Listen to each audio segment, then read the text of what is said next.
तो चलिए दोस्तों शुरू करते हैं आज का लेक्चर सार संग्रह संपूर्णिका बुक। इसमें हम लोग पढ़ने वाले हैं पूरा इतिहास, प्राचीन भारत का, सिंधु या हड़प्पा सभ्यता। दूसरा टॉपिक है वैदिक सभ्यता और तीसरा टॉपिक बौद्ध धर्म, जैन धर्म और चौथा महाजन पद। पांचवा मौर्य काल, छठा मौर्योत्तर काल और सातवां संगम काल और 8 नंबर टॉपिक गुप्त काल और 9वां गुप्तोत्तर काल। 10वां जो है प्राचीन भारत का विविध पढ़ेंगे और फिर हम लोग मध्यकालीन भारत पढ़ लेंगे। सार संग्रह का है, वन लाइनर की तरह। पूर्व मध्यकाल उत्तर भारत पढ़ेंगे, दक्षिण भारत सल्तनत काल, विजयनगर साम्राज्य, 16वीं सदी के धार्मिक आंदोलन और भक्ति आंदोलन को पढ़ेंगे। उसके बाद हम लोग सूफी आंदोलन के बाद मुगल काल पढ़ेंगे। उसके बाद मराठा राज विविध, फिर मध्यकालीन भारत का विविध पढ़ लेंगे। उसके बाद आधुनिक भारत में हम लोग यूरोपीय कंपनियों का आगमन और सामाजिक धार्मिक आंदोलन पढ़ने वाले हैं। तीसरा में जातिगत जनजातीय किसान मजदूर आंदोलन और चौथा में भारत का स्वतंत्रता आंदोलन पढ़ने वाले हैं। और उसके बाद नरमपंथी उदारवादी चरण और फिर गरमपंथी चरण पढ़ने वाले हैं और गांधी युग, फिर उसके बाद विविध आधुनिक भारत का और राष्ट्रीय आंदोलन का महत्वपूर्ण तिथियां।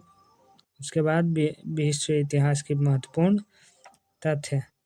आज का वीडियो में हम लोग इतना ही पढ़ेंगे, फिर अगला वीडियो में हम लोग भारत का भूगोल जो पूरा संपूर्ण करने वाले हैं। चलिए शुरू करते हैं। इस सार संग्रह में हर सब्जेक्ट दिया गया है, इतिहास, भूगोल, खेलकूद भी है, कंप्यूटर भी है, जो इससे पूरा हम कवर करा देंगे। हम लोग रिवीजन अच्छी तरह से कर लेंगे ताकि एग्ज़ाम में हम लोग को दिक्कत ना हो। चलिए शुरू करते हैं दोस्तों। हड़प्पा सभ्यता का सर्वाधिक मान्यता प्राप्त काल है 2500 ईसा पूर्व से लेकर 1750 ईसा पूर्व तक। सिंधु घाटी सभ्यता में घोड़े के अवशेष कहाँ मिले हैं? सुदर कोडद्दा में हम लोग को घोड़े को अवशेष मिले हैं। सिंधु घाटी स्थल कालीबंगन किस प्रदेश में है? राजस्थान में। किस पदार्थ का उपयोग हड़प्पा काल में मुद्राओं के निर्माण के रूप में किया गया था? सेलखड़ी का प्रयोग। हड़प्पा सभ्यता किस युग की थी? कांस्य युग की। सिंधु घाटी सभ्यता के लोगों का मुख्य व्यवसाय क्या था? तो व्यापार। हड़प्पा सभ्यता के निवासी थे शहरी। हिंदू सभ्यता के घर किससे बनाए जाते थे? ईंट से बनाए जाते थे सिंधु सभ्यता के घर। हड़प्पा वासी किस वस्तु के उत्पादन में सर्वप्रथम थे? कपास के उत्पादन में जो हड़प्पा वासी जो थे सबसे आगे थे। हड़प्पा सभ्यता का सर्वप्रथम खोजकर्ता कौन था? तो दयाराम साहनी जी ने हड़प्पा सभ्यता का सबसे पहले खोज किया था। सिंधु सभ्यता का पत्तन नगर बंदरगाह कौन सा है? तो लोथल। और पैमाने की खोज ने यह सिद्ध कर दिया कि सिंधु घाटी के लोग माप और तौल से परिचित थे। यह खोज कहाँ पर हुई थी? लोथल में हुआ था पैमाने का खोज। मोहनजोदड़ो को किस एक अन्य नाम से जाना जाता है? मृतकों का टीला। ये काफ़ी इम्पोर्टेंट है, इसे ज़रूर हाईलाइट कर लेंगे दोस्तों। अगेन हड़प्पा सभ्यता का प्रचलित नाम क्या है? सिंधु घाटी की सभ्यता। कपास के उत्पादन सर्वप्रथम सिंधु क्षेत्र में हुआ, जिसे ग्रीक या यूनान के लोगों ने किस नाम से पुकारा? सिंडन नाम से पुकारा। अगेन देखते हैं। सिंधु घाटी सभ्यता जानी जाती है अपने नगर नियोजन के लिए। भारत में खोजा गया सबसे पुराना शहर था हड़प्पा जो है सबसे पुराना शहर भारत में खोजा गया था। भारत में चांदी की उपलब्धता के प्राचीनतम साक्ष्य मिलते हैं। हड़प्पा संस्कृति में चांदी की उपलब्धता या प्राचीनतम साक्ष्य मिलते हैं। हड़प्पा में एक उन्नत जल प्रबंधन प्रणाली का पता चलता है। कहाँ? धौलावीरा में। हड़प्पा सभ्यता की खोज किस वर्ष हुई थी? 1921 ईस्वी में दयाराम साहनी जी ने किया था। हड़प्पा में के मिट्टी बर्तनों पर सामान्यतः किस रंग का उपयोग हुआ था? लाल रंग का। सिंधु घाटी सभ्यता की विकसित अवस्था में किस स्थल से घरों में कुआं के अवशेष मिले हैं? मोहनजोदड़ो। सिंधु घाटी सभ्यता के खोजने निकालने में जिन दो भारतीयों का नाम जुड़ा है वे कौन कौन है? तो दयाराम साहनी और राखलदास बनर्जी जी हैं। 1921 ईस्वी में सिंधु घाटी हड़प्पा सभ्यता की खोज किया था।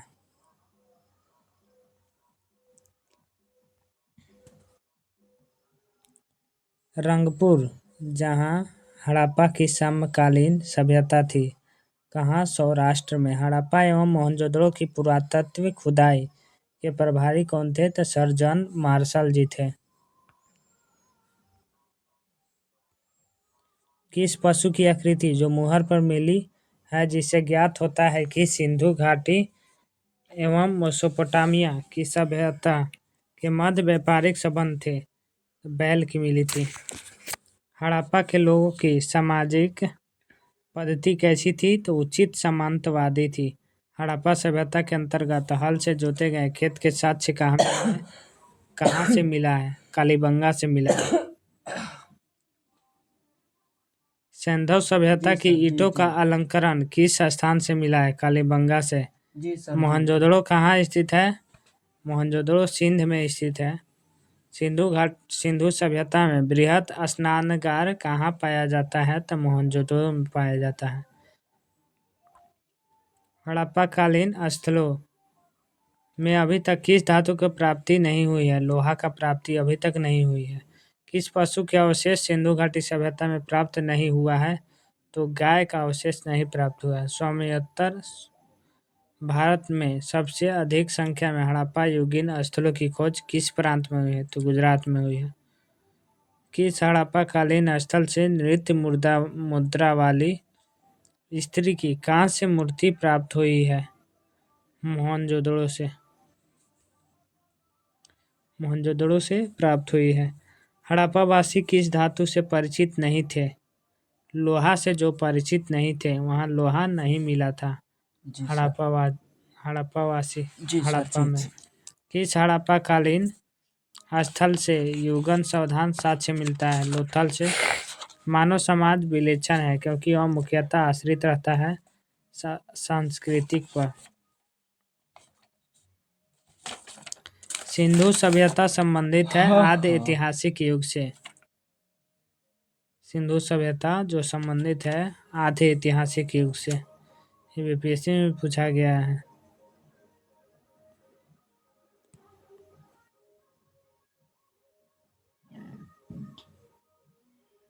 सिंधु घाटी सभ्यता गैर आर्य थी क्योंकि वह नागरीय सभ्यता थी। सिंधु घाटी सभ्यता को आर्यों से पूर्व की रखे जाने के महत्वपूर्ण कारक क्या है? मृदु भांड। सिंधु घाटी सभ्यता वैदिक सभ्यता से भिन्न थी क्योंकि इसके पास विकसित शहरी और जीवन की सुविधाएं थी। हड़प्पा संस्कृति की जानकारी का मुख्य स्रोत क्या है? पुरातत्व खुदाई। सिंधु घाटी के निवासियों की सभ्यता को जानने का मूल स्रोत है वहाँ बर्तन, जेवर, हथियार तथा औजार पाए गए हैं। सिंधु घाटी निवासियों में बर्तन, जेवर, हथियार और औजार। भारत में चांदी की उपलब्धता प्राचीनतम साक्ष्य मिले हैं हड़प्पा संस्कृति में। हड़प्पा में मिट्टी के बर्तनों पर सामान्यतः किस रंग का प्रयोग? लाल रंग का। मूर्ति पूजा कब से आरंभ माना जाता है? पूर्व आर्य से मूर्ति पूजा जो है आरंभ माना जाता है। सब काफ़ी इम्पोर्टेंट है, याद रखेंगे। विशाल स्नानागार किस पुरातत्व स्थल से मिला गया? मोहनजोदड़ो से मिला गया है। जी सर जी। हड़प्पा सभ्यता स्थल लोथल स्थित है गुजरात में। धोलावीरा किस राज्य में स्थित है? गुजरात में। कौन सा हड़प्पा नगर को 3 भागों में विभक्त किया गया था? धोलावीरा को। अब हम लोग सेकंड टॉपिक वैदिक सभ्यता को पढ़ने वाले हैं। वैदिक सभ्यता जो शुरू हुआ था 1500 ईसा पूर्व से 1000 ईसा पूर्व तक माना जाता है इसका काल। पूर्व वैदिक या ऋग्वैदिक संस्कृति के काल माना जाता है 1500 ईसा पूर्व से 1000 ईसा पूर्व तक। उत्तर वैदिक संस्कृति का काल 1000 ईसा पूर्व से 600 ईसा पूर्व तक माना जाता है। आर्य शब्द का शाब्दिक अर्थ क्या है? श्रेष्ठ या कुलीन। किस फसल का ज्ञान वैदिक काल के लोगों को नहीं था? तंबाकू का जो ज्ञान था वैदिक काल के लोगों को नहीं था।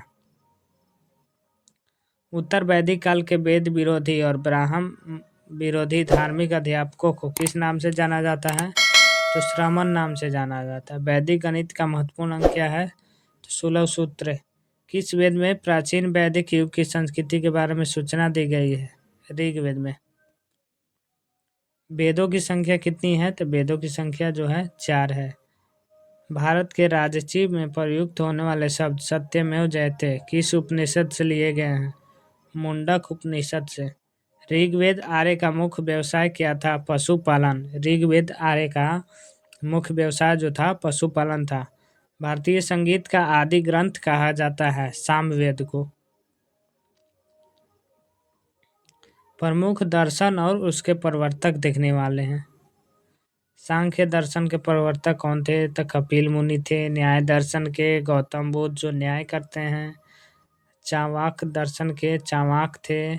योग दर्शन के पतंजलि जो है पतंजलि से हम बाबा रामदेव जी योग कराते हैं, इसे याद रखेंगे।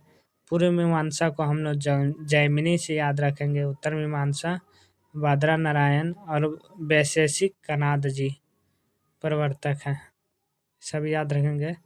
प्रथम विधि निर्माता कौन है? प्रथम विधि निर्माता मनु जी हैं।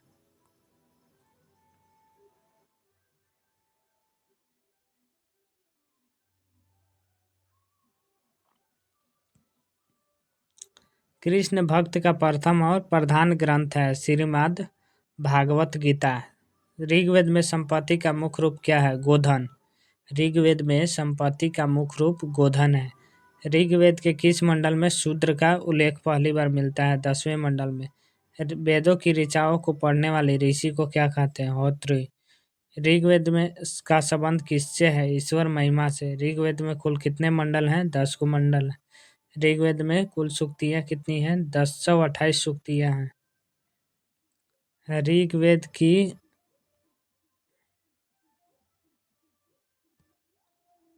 ऋग्वेद में कुल ऋचाएँ हैं, तो ऋचाएँ जो हैं 10,580 ऋचाएँ हैं। ऋग्वेद में इंद्र के लिए ऋचाएँ कितनी हैं? तो 250। ऋग्वेद में अग्नि के लिए ऋचाएँ 200। सबसे पुराना वेद कौन सा है? ऋग्वेद है। ये काफ़ी इम्पोर्टेंट है। सबसे पुराना वेद ऋग्वेद। ऋग्वेद में मंडल पूछेगा तो 10 बोल देंगे। कुल सूक्तियाँ पूछेगा तो 1028 और कुल ऋचाएँ 10,580। और ऋग्वेद में इंद्र के लिए ऋचाएँ 250 और अग्नि के लिए 200। सबसे पुराना वेद ऋग्वेद। ज्ञान। वेदों की संख्या 4 है। वेदों की संख्या 4 है। ऋग्वेद, सामवेद, यजुर्वेद, अथर्ववेद। इसमें सबसे प्राचीन वेद जो है ऋग्वेद है। और ऋग्वेद और यजुर्वेद तथा सामवेद को वेद त्रयी या त्रयी कहा जाता है। याद रखेंगे दोस्तों। किस वैदिक ग्रंथ में वर्ण शब्द का सर्वप्रथम नामोल्लेख मिलता है? ऋग्वेद में। भारत का सबसे प्राचीन धर्म ग्रंथ कौन सा है? वेद।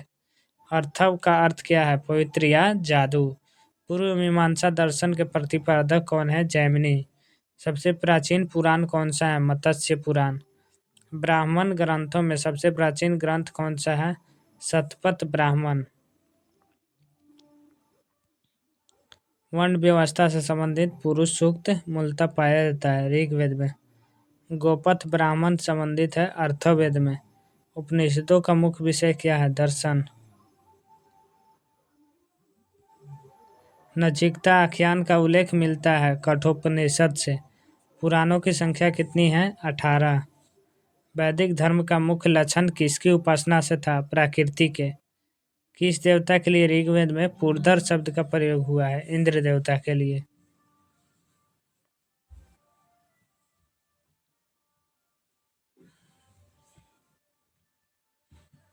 16 सूत्र किस विषय से संबंधित पुस्तक है? ज्यामिति से।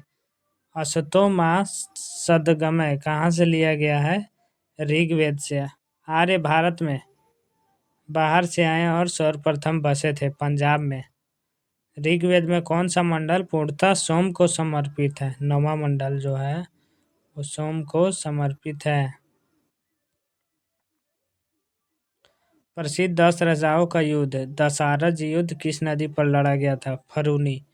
परूनी। धर्मशास्त्रों में भू राजस्व की दर क्या है? 1/6। याद रखेंगे, धर्मशास्त्रों में भू राजस्व की दर 1/6 है। 800 ईसा पूर्व से 600 ईसा पूर्व तक की काल किस काल से जुड़ा है? ब्राह्मण युग। आरंभिक वैदिक साहित्य में सर्वाधिक वर्णित नदी कौन सा है? तो सिंधु नदी।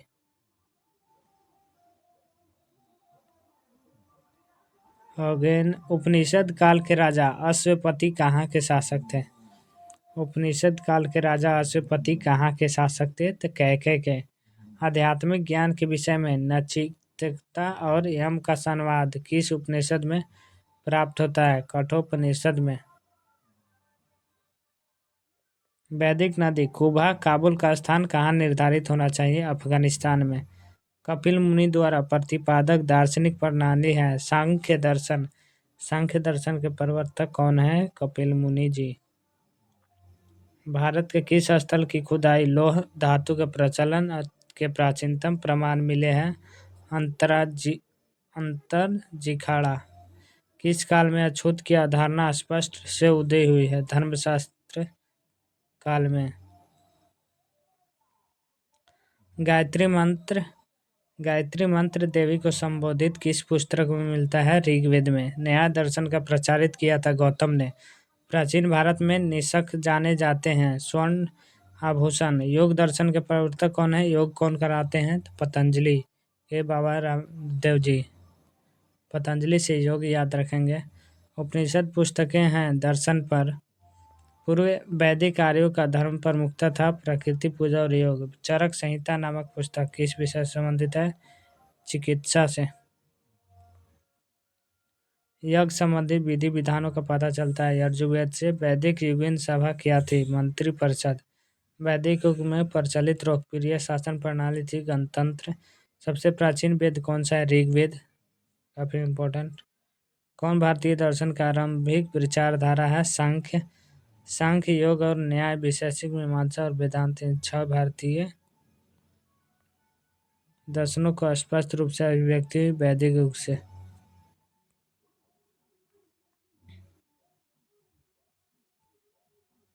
वह दस्तकारी कौन सी है जो आर्यों द्वारा व्यवहार में लाई गई थी? लुहार, लुहारीगिरी। प्राचीनतम व्याकरण अष्टाध्यायी के रचनाकार कौन है? अष्टाध्यायी के रचनाकार पाणिनि हैं। कौन सी स्मृति प्राचीनतम है? मनुस्मृति जो है प्राचीनतम है, भी इम्पोर्टेंट है। आदि काव्य की संज्ञा किसे दी जाती है? तो रामायण को। प्राचीनतम पुराण क्या है? मत्स्य पुराण। ऋग्वेद का सबसे पवित्र नदी किसे माना गया है? सरस्वती नदी को। वैदिक समाज की आधारभूत इकाई क्या है? कालकौटुंब। ऋग्वेद युग की प्राचीनतम संस्था कौन सी है? तो विदथ। ब्राह्मण ग्रंथों में सर्वाधिक प्राचीन कौन सा? शतपथ ब्राह्मण। गोत्र व्यवस्था प्रचलन कब आई थी? उत्तर वैदिक काल में। गोत्र व्यवस्था प्रचलन जो है उत्तर वैदिक काल में आई थी। मनुस्मृति मुख्यतः संबंधित है समाज व्यवस्था से। गायत्री मंत्र की रचना किसने की थी? विश्वामित्र ने। अश्वेता और ऋग्वेद के समांतर में अश्वेता किस संबंध है? ईरान से। किसका संकलन ऋग्वेद पर आधारित है? सामवेद का।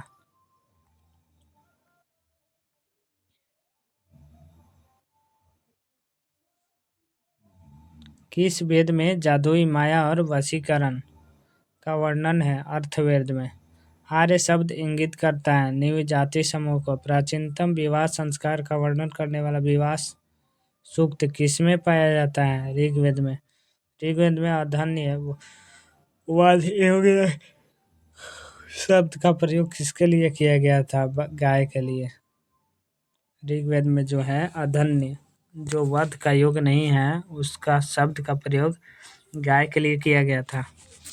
ऋग्वेद में किन नदियों का उल्लेख अफगानिस्तान के साथ आर्यों के संबंध का सूचक है? कुब्बा और कम्मू नदी का। आर्यों के आर्कटिक होम सिद्धांत के पक्ष किसने लिया था? बीजी तिलक जी ने। अथर्व का अर्थ क्या है? पवित्र जादू। अथर्व का अर्थ पवित्र जादू है। कौन सा वेद अंशतः गद्य रूप में रचित है? यजुर्वेद। उत्तर वैदिक काल में किस देवता को सर्वोच्च स्थान प्राप्त था? प्रजापति को। संस्कारों की कुल संख्या कितनी है? 16। कर्म का सिद्धांत संबंधित है मीमांसा से।